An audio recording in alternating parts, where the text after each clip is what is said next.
Dia tak sabar. Setuju. Hidup Rina. Dia tak sabar nak tengok akad sumpah, dan aku bagi tahu dia orang, kita akan tentukan bahawa Din Cirit akan akad sumpah. Tetapi bukannya dekat istana, tapi akad sumpah di mahkamah. Kan? Bila kita masuk mahkamah, kita kena akad sumpah. Jadi bersabarlah kalau nak tunggu dia akad sumpah. Kan? Dia kan akad sumpah nanti. Segala keterangan yang saya beri ini adalah benar, tidak ada yang tidak benar, melainkan benar belaka. Dia akan baca sumpah tu dalam mahkamah nanti. Tapi kenalah bersabar sikit. Bukan dia seorang ni, ramai lagi ni yang angkat sumpah nanti. Ha. Okey, kita bagi kepada Faris. Faris, dah cakap belum? Faris? Saya respon sikit. Okey, Tok Cik. Bagi Tok Cik dulu. Assalamualaikum. Selamat Salam. petang semua. Sihat semua Alhamdulillah. So, Bawan, saya nak respon yang Bawan cakap. Sekarang ni yang macam kata DAP tak ada minta apa, yang tadilah yang Bawan respon pasal yang tak ada minta apa dalam kabinet tu kan. Tapi naratif yang sekarang yang diorang mainkan isu ni, memang tak minta apa-apa, tapi tengok sekarang sikit-sikit, tengok dia buat nak minta macam-macam, nak buat pilihan raya PBT, itu menghakis dia punya kepercayaan orang tu, dia cakap kan. Sikit-sikit, diorang main naratif yang tu. Itu yang kita nak perjelaskan tu. Dekat khalayak lah, maksudnya dia guna isu DAP ni orang cakap apa macam mana, sembang je kat belakang, dekat depan macam ni, belakang sikit-sikit dia ambil, dia hakis kita punya ni, dia cakap macam tu. Macam mana tu Abang? Dia senang je. Kalau kita ni matang dalam politik, kita kena tengok siapa yang bercakap. Yang bercakap itu ada kuasa besar tak dalam DAP. Kalau yang bercakap tu Anthony Loke, itu beri kesan. Kalau bercakap tu naik presiden dia, beri kesan. Kan? Ataupun ketua pemuda dia, ada beri kesan sikit lah. Tapi yang bercakap ni pimpinan biasa. Ketua bahagian cawangan dia yang membuat usul, dan dalam mesyuarat dia biasalah. Dan DAP minta PBT ni tahun dulu lagi, waktu kita dalam Petang Rakyat lagi dia pernah minta dan tak pernah dilaksanakan pun.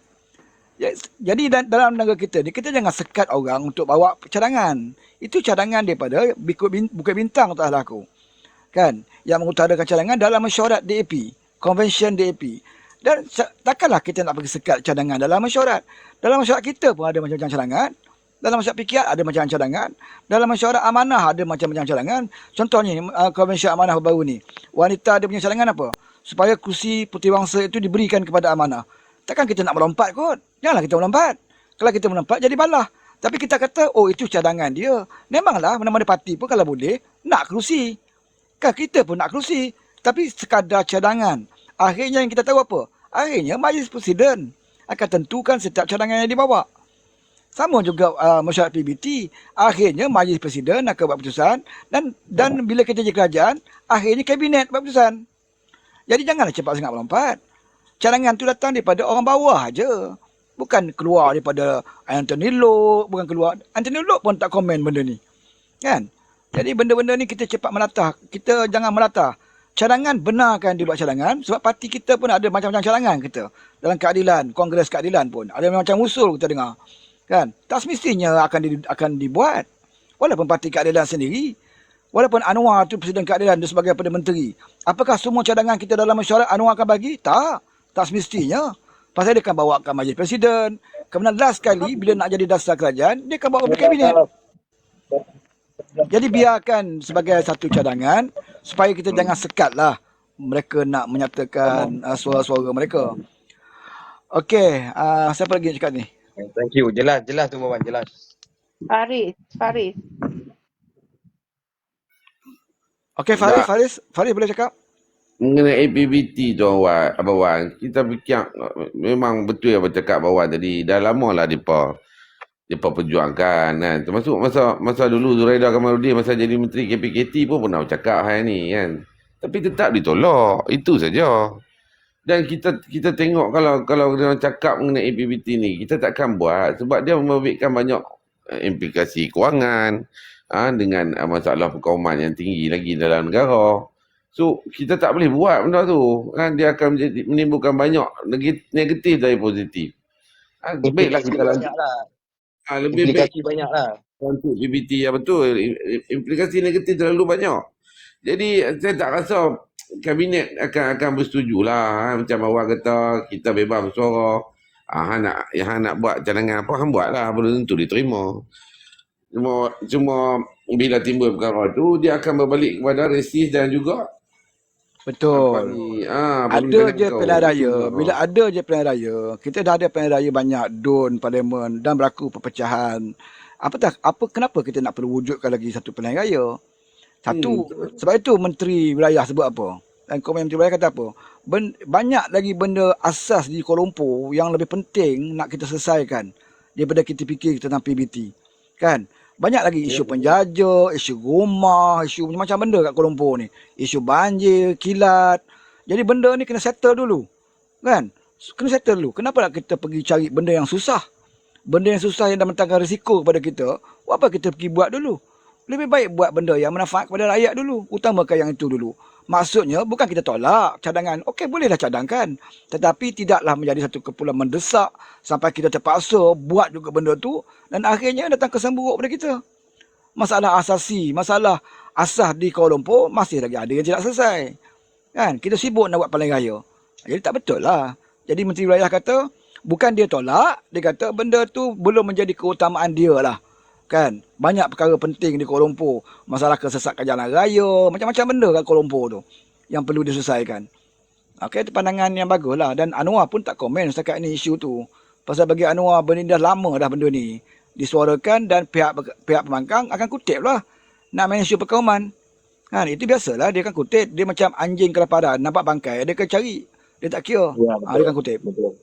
Itulah persepsi yang diorang mainkan sekarang, narratif itulah kan. Kita pun kadang-kadang dengar pun jadi macam aduh tak ada benda lain Itu ke nak cakap kan. macam dalam kongres perwakilan ni dia ada macam-macam idea nak bawa. Macam kita punya dalam dekat Adilan hari tu ada juga perwakilan yang bawa pasal nak sama rata kota pelajar apa. Hapuskan kota-kota pelajar ni something macam Betul. tu lah. Daripada Sabah Sarawak macam-macam idea ada. Jangan kita sekat biasalah. pandangan dia. Dia orang ni cuma Banyak. orang kata dia orang berhujah je dalam tu. Maknanya nak pelaksanaannya dari implikasinya kena pandang yang dari sudut yang besar lah. Maknanya yang macam Dia tu. akhirnya kepimpinan utama buat keputusan. Kita kena yakin yang itu. Akhirnya kalau kita dalam memula sekali dia daripada cawangan Bukit Bintang. Kemudian peringkat parti pusat, DAP pusat dulu buat keputusan pula. Kan? Sama ada DAP pusat setuju atau tidak. Kalaulah DAP pusat bersetuju, dibawa ke Majlis Presiden Patah Hadapan pula. Kalau bersetuju benda-benda depan, dia bawa akhir sekali bawa ke kabinet. Bincang pula sama GPS, GRS, UMNO Barisan Nasional. Bincang kat situ pula. Banyak benda. Kan? Tapi jangan disekat orang nak bersuara. Biarlah dia bersuara. Tapi kita yang cepat melatah lah. Kalau kita nak melatah, aku fikir okay, melatah. Apa ni amanah ni? Dalam konvensyen minta kursi puteri bangsa pula. Kita boleh tak bergaduh. Ni cik jalan bergaduh boleh. Tapi kalau kita matang, tak apalah cadangan dia. Besok dalam Kongres Keadilan, adalah cawangan keadilan daripada situ. Daripada cabang situ kata kita nak kursi tu. Last kali, Majlis Presiden putusan. Percayalah kepada putusan Majlis Presiden. Itu guna ada pemimpin kita kat situ. Kan? Kalau kita tak yakin dengan putusan Majlis Presiden, tak gunalah kita buat dalam parti ni. Kan? Boleh bagi cadangan, tapi jangan anggap cadangan kita ni mesti diterima. Tak boleh lah macam tu. Setuju Bawan. Lebih baik kita perantikan ahli majlis ni dibuat berdasarkan komposisi yang ada sekarang. Kita bahagikan secara adil. Ada pembahagian secara kaum, parti-parti politik yang memerintah dan dia akan sinkronis dengan kerajaan negeri. Itu saja. Kalau kita buat pilihan raya PBT negatif dia. Kalau orang tu daripada yang masuk bertanding tu daripada parti-parti lawan, macam mana PBT nak bergerak dengan satu suara? Mestilah mereka pembangkang. Mereka akan bangkang tak mesti. Jadi benda ni terlalu banyak negatif lah. Tak patutlah walaupun kutip isu-isu pitisan macam ni. Saya rasa Dia tak ada modal. Dia tak ada modal nak cari. Nak cari benda-benda keterisan, salah laku, tak ada. Kan? Lagi dia banyak salah laku kita dia cari, lagi banyak salah laku dia yang terbongkar. Ni menara paling tinggi pula. Bukan senang pada menteri buat keputusan macam tu. Keberani lah tu. Orang buat keputusan sampai nak sita bangunan tinggi ni bukan senang. Kan? Satu keputusan berani. Ada betul-betul political will yang kuat. Keberanian. Pasal ini melibatkan bukan sesikit orang, melibatkan orang kaya tau. Orang nak jatuh PMBEK ni buat tabung RM10. Sedangkan Anwar buat ni kepada orang yang berada trilion-trilion ringgit. Dia orang kaya. Dia orang boleh sabotaj saja. Abawan, samalah macam kes kartel makanan ayam tu. Betul. 5 syarikat tu. Token-token besar tu. Tapi bagi Waktu saya dekat kan kan. Abang Wan, penguat kuasa memang sedang melaksanakan tugas mereka dengan baik. Maknanya mereka bukan makan gaji buta. Maknanya mereka benar-benar melaksanakan tugas mereka. Bukannya kata mereka takut nak berhadapan. Bagi saya kan kalau mereka betul-betul bertugas dengan baik, dengan penuh jujur dan ikhlas amanah, saya rasa rezeki yang mereka dapat pun berkah. Jadi Sebab Abang Wan, apa saya nak ambil Aina? kesempatan ni. Sebab apa? Kejap Rina, Sebab kejap apa? je. Kejap Rina, saya nak menjawab. Ada orang yang menulis di bawah ni, dia tanya PBT tu apa? Okey, dalam struktur pemerintahan negara, yang pertama kita ada parlimen. Parlimen ni pilihan raya di mana kita memilih wakil-wakil parlimen kita, okey, wakil rakyat kita ke parlimen.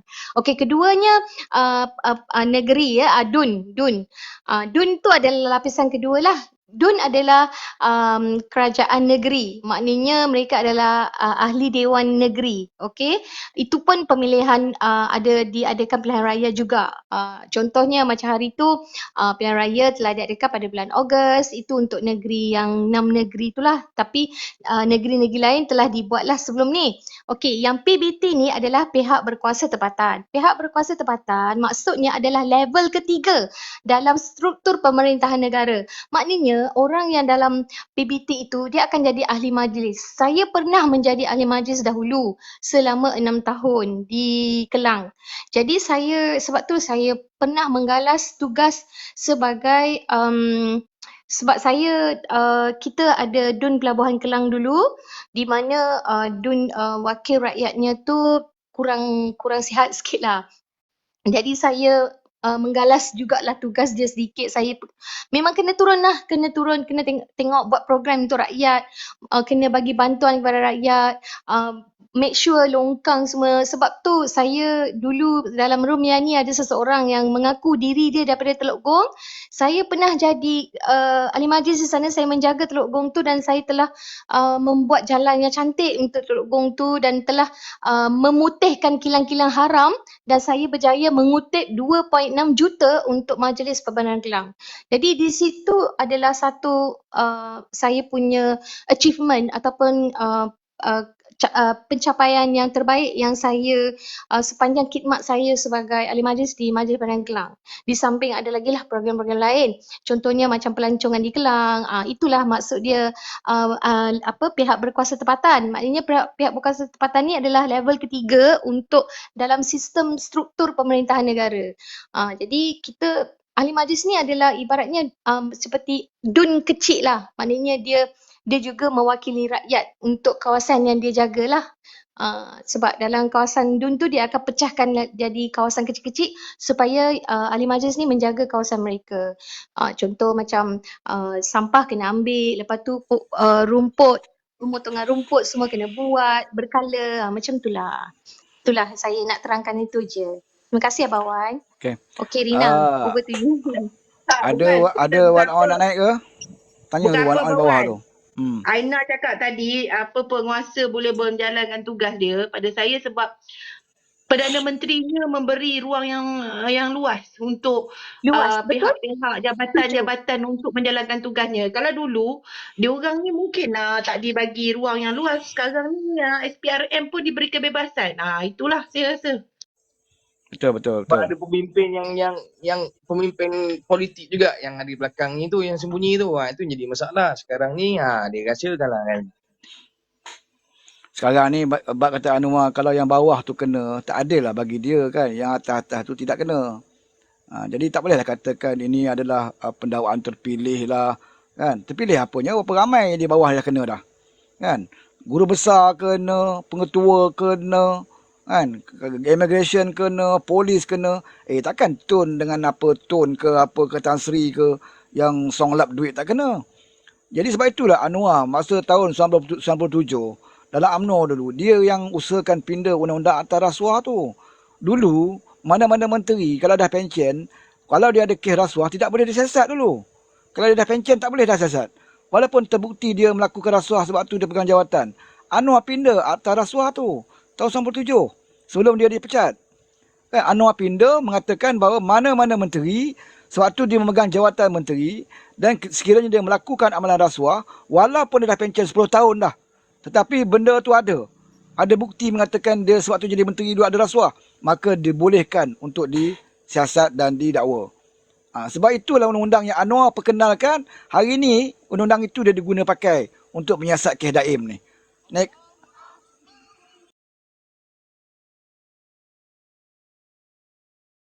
Tu yang kes ni pula saya dengar kita rasanya semua dapat tahu kot kan. Rupanya dengan kes ni asasnya dia ada pemberian dia apa nak pergi pada MP, nak beli MP yang ada ni dia beli GPS apa semua ni nak tukar sokongan. Itu pasal salah satunya yang disita ni inilah dia. Maknanya kita tahulah daripada pihak-pihak atasan yang tinggi-tinggi inilah yang melobikan semua ni, yang keluarkan duit apa semua ni. Ini salah satu punca dia juga yang saya tahulah. Betul, dia dah cuba macam-macam cara dah. Dengan duit dah cuba, dengan tawaran jawatan. Kita tahu dia menawarkan Sabah dan Sarawak ni jawatan yang lebih kuat daripada apa yang Anwar bagi. Kan? Mungkin jawatan tim menteri lebih ramai. Kan? Mungkin dia tawarkan sebuah peringkat nak tawar jawatan Perdana Menteri tu. Dia sanggup bagi jawatan Perdana Menteri pada orang lain. Dia tak jadi tak apa. Asalkan jangan Anwar jadi Perdana Menteri. Sebab dia tahu, dia nak selamatkan kes mahkamah dia. Engkau jadilah Perdana Menteri, aku tak jadi menteri pun tak apa. Engkau jadi. Kan? Ada Sabah dan Sarawak. Contohnya dia tawarkan kepada GPS. Sekali ini dalam sejarah kita dah ada Perdana Menteri di Sarawak. Kita boleh bagi anda. Tapi dengan syarat, kes aku settle lah. Macam tu. Dia nak tu je. Dia tak jadi Perdana Menteri pun tak apa. Janji selamat kes mahkamah dia. Dan ini kita tahu.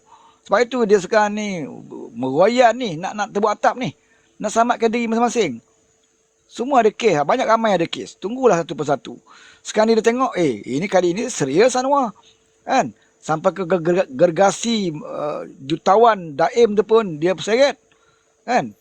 Sangat kita ni siapa sangat dia kata. Jadi yang dia bimbang yang itu. Bawang, yang 2.7 bilion tu kos bangunan tu ke ataupun ada yang lain punya ni?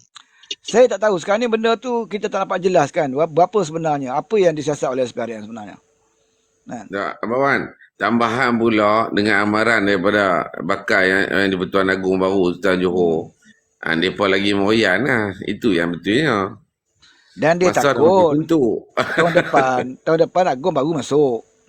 Kan? Agong baru ni pula dia cukup tak suka kepada orang yang berpolitik dengan tunggang agama ni. Sebab tu dia Johor PAS tak boleh hidup. Nak ceramah main jual agama ni. Dia pantang dia Sultan Johor ni. Kan bila kau berpolitik kau tunggang agama. Sedikit pakai agama. Kan nak menghukum orang. Jadi dia bimbang kalau Agong besok jadi Sultan Johor jadi Agong, dia tak boleh bebas lah bercakap. Nak berkempen, nak gunakan agama ni. Yang kedua, dia takut bulan 2 nanti, kaki tangan awam dapat bonus 2,000. Masing-masing dah dapat. Jadi, kerajaan Padang bertambah kuat tahun depan. Kan? Dan sebelum dia kuat, kita kena lemahkan sekarang ini. Itu yang dia sungguh-sungguh tahun ini tu. Macam-macam cara dia buat. Lepas tu yang di Pertuan Agong baru pula tu, dalam ungkapan dia cakap rasuah dia akan cari sampai ke lubang cacing katanya, sampai ke mana lah dia cakap kan. Kena pula Agong puji lah menteri-menteri DAP. Dia orang duk main sentimen DAP, tiba-tiba Agong kata dia puji banyak menteri DAP perform buat kerja. Macam mana kau nak main isu DAP nanti kalau dia jadi Agong? Itu yang dia risau tu. Itu yang buat dia lagi teruk tu. Macam rasuah SPRM tu dia lesuh letak dalam bawah yang Pertuan Agong kan. Itu pun salah satu bagi saya bagus juga kan. Bagus lah. Maknanya dia boleh direct yang di Pertuan Agong yang ni. Maknanya siapa yang bersalah? Tak kira siapa kan. Dia kalau SPRM direct pada Agong ni dia ada pro ada kontra. Tetapi kalau bawah parlimen okey. Itu memang reformasi yang kita nak buat. Kan berada di bawah parlimen. Bawah Agong ni dia takut ada melibatkan perlembagaan lah. Pasal Agong dia tidak boleh letak dia sebagai pentadbir. Kan? Sebab bila dia dah SPRM di bawah dia, dah seolah-olah Agong macam pentadbir.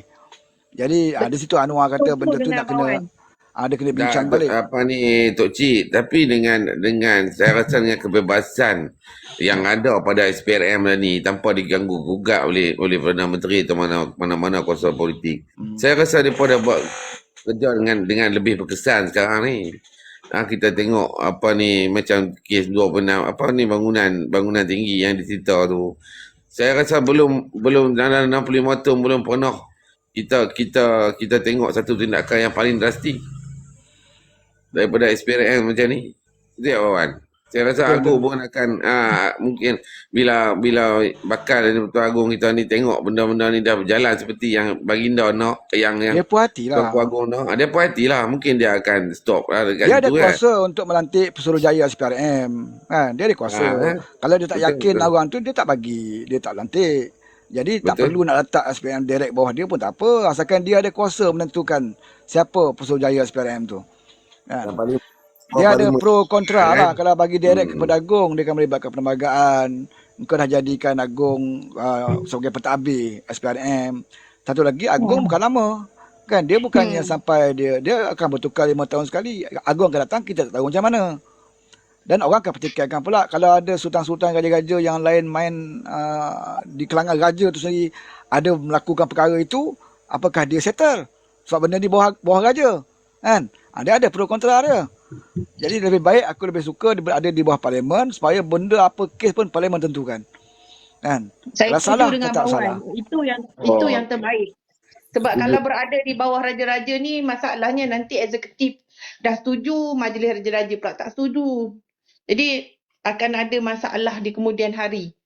Lebih baik letak di bawah parlimen, Betul. apa saja Menteri boleh dibahaskan. menteri ataupun sultan raja manusia biasa juga kan. Ada yang akan melakukan perkara yang tak betul di kalangan mereka pun. Dia orang manusia kan, biasalah. Jadi ada masalah sikit kalau letak situ. Lebih baik bagi kepada bawah parlimen ke kan, ada jawatan kuasa yang lain. Cuma dia ada kuasa lagi di pihak Agung, iaitu dia pelantikan Pesuruhjaya SPRM tu kena ada kuasa dia. Dia ada kuasa juga, bukan tak ada kuasa pun. Cuma nak letak terus pada dia tu dah jadi macam kita melibatkan raja dalam isu pentadbiran, tak ni lah, tak bertepatan dengan perlembagaan lah kan. Dia cuma ada kuasa dari segi agama je, agama Islam Melayu lah, itu kuasa mutlak dia lah, raja-raja. Okey, Tok Cik ada apa? Aku nak tutup kejap lagi, nak keluar jap. Itu je dah Wan, tak ada apa. Ya. Thank you. Ada apa ulasan lain? Tak ada Wan. Terima kasih Pok Nek saya. Saya cuma nak mengingatkan walaun-walaun yang menulis kat bawah ni kan, kononnya dia nak sangkal lah, dia kata korang ni acah-acah bagus. Aku nak bagi tahu ya, kita orang bukan acah-acah bagus, kami memang bagus sebab kami boleh buktikan yang apa yang kami cakap dan kami bawakan berfakta, bukannya macam kau meratit tentu hala, tak ada bawa faedah pun. Dan kami buat cakap.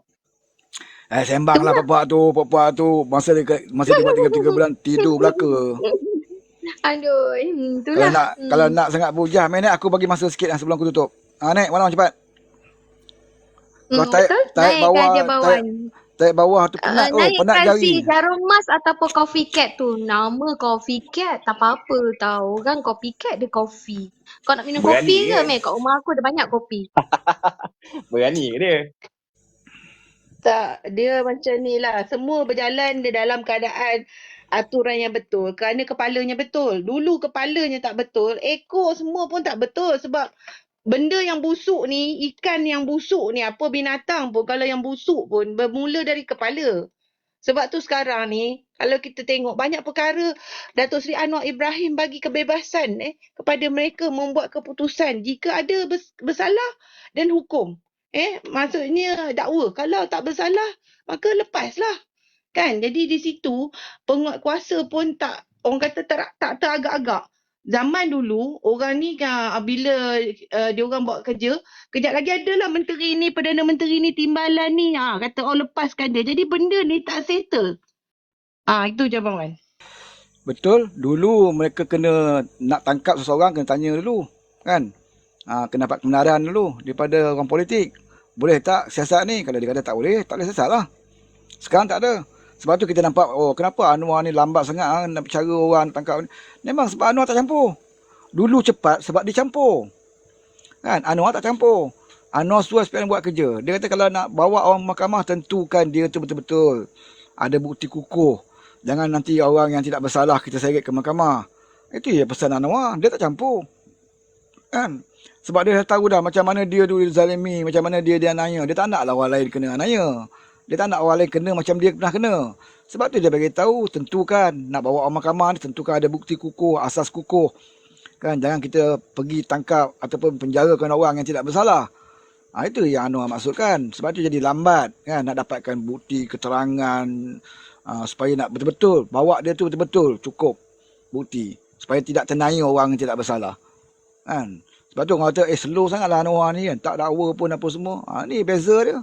Beza orang yang jadi pemimpin membalas dendam dengan beza orang jadi pemimpin dia tidak berdendam. Kalau ada berdendam lama dah ramai dah kena sumbat dalam tu. Kalau dia tak berdendam. Kan? Tapi dia tak buat benda tu. Jadi kalau kau bersalah, jawab mahkamah lah. Kalau kau berjaya di mahkamah, kau lepas. Apa masalah dia? Kan? Okey. Nanti saya nak buat parodi yang baru. Ramalanmu bohong belaka. Khas untuk walaon yang bomoh tu. Itu Aduh, lagu siapa tu? Ramalanku benar belaka. ramalanku benar belaka. So saya tukarkan nanti biar kita lawan dengan diorang punya Kau buat lagu ni tu. Kau buat lagu ni. Kau ambil lagu Raja Emma tu. Angan-angan. Kan lagu angan-angan tu. Tu boleh buat bila tu. nak tukar kerajaan. Ubah sikit. Okey. Boleh. Satu cadangan yang baik Abawan. Saya Buka akan balik sahut lagu- cabaran Abawan. Buka balik lagu Raja Emma tu. Training betul-betul. Tukar lirik dia. Kan? Boleh. Okey, terima kasih banyak pada Okey. semua. Terima kasih yang naik Abawan, kotak, naikkan yang saya. sudi naik. Bye semua. Terima kasih yang bagi gift, yang kongsi-kongsi Bye, gift dalam kotak I ni. see you Terima kasih. Jumpa lagi lain masa. Assalamualaikum warahmatullahi Terima wabarakatuh. kasih bagi Terima kasih, gift. Abawan. Okey, Waalaikumsalam. Bye.